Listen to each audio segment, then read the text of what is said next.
you have medicine, they were already educated, which meant you were almost certainly a priest or a monk. That was just like when. But then the Pope said, if you're a man of God, looking after people, you can't make people suffer by killing them openly.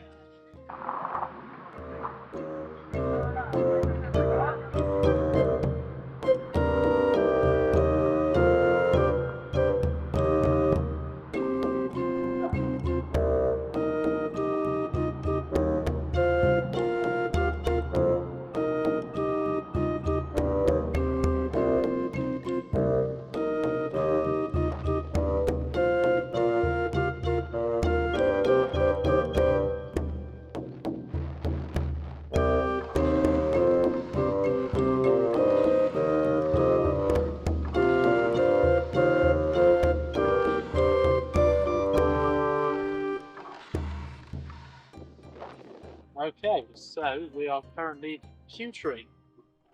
We are pewtering using a mixture of zinc and tin.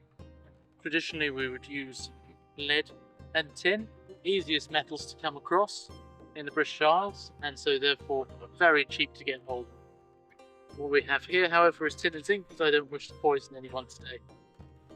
So, we're just heating this up in a fire at 250 degrees. It melts at 200 degrees. And we will be heating it up to 250 so that it doesn't solidify when it hits the mould. You can see the metal is already molten and it's got a little bit of gunk on the top of it. So what we're going to do is we're going to scrape that off right now. So, yeah, take off the excess, the oxidation off there with the spoon. Don't need to take all of it off, just take off the excess. It goes over so often, you end up with so much oxidation, you can't move as fast as it does. But it floats at the top, so it's okay. And now I'll get the metal that we want is going to pour out. Here are the pewter moulds, or the soapstone moulds for the pewter. Yeah. Got the entry point here, and we've got the radial lines for the air. Oh, amazing. It stops the bubbling. Yeah. Clamp that together. Don't try this at home. I'm hoping it goes for many years. Hold that tight. Take the metal in one hand, and then we pour it in. So gently. Pop that back. Not much going in. Don't need much. No, with that sort of pewter spoon, I could make 30 badges. Wow. And so you shake it and it'll. It gets to the bottom. You see this goes slightly whitish at the top. Yeah. I can feel the heat running down the stone and through my gloves. That means that once it stops moving, it's got to the bottom, it's doing its thing. I can crack it open. And there it is. There it is. That's a beauty. Now, if I crack that open again, you'll see it's already still solid, yeah. close enough for me to take the end off it with these tin snips, nice and easy. Take off the excess. There we are. Pop these on the side for safekeeping. I can just drop that in the water cooling. Test it against my skin, for the sake of everyone else. And there it is. It's your badge. Thank you very much. You're very welcome. No, it's not a quarter pint. There we are. Higher pint. You eat the pint. You just have it sitting there, or being exhausting. Hey. It's the badge. The higher your pint. Go to the pile.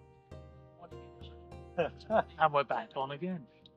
Remember, when we're doing this right, we can turn over 30 and half an hour, just 1 a minute. I mean, we do have dummies. You can turn a high profit this way. And this is your legitimate get rich quick scheme, medieval or I can buy a little bit of tin and lead. I can do a bit of carving on a bit of soapstone or a bit of cuttlefish shell. The latter is quite smelly, so I tend to go for the stone instead. And then it's just a case of being able to heat up the metal in the fire to the point where it melts. 200, 250 degrees. Pour the metal in. Pull it out.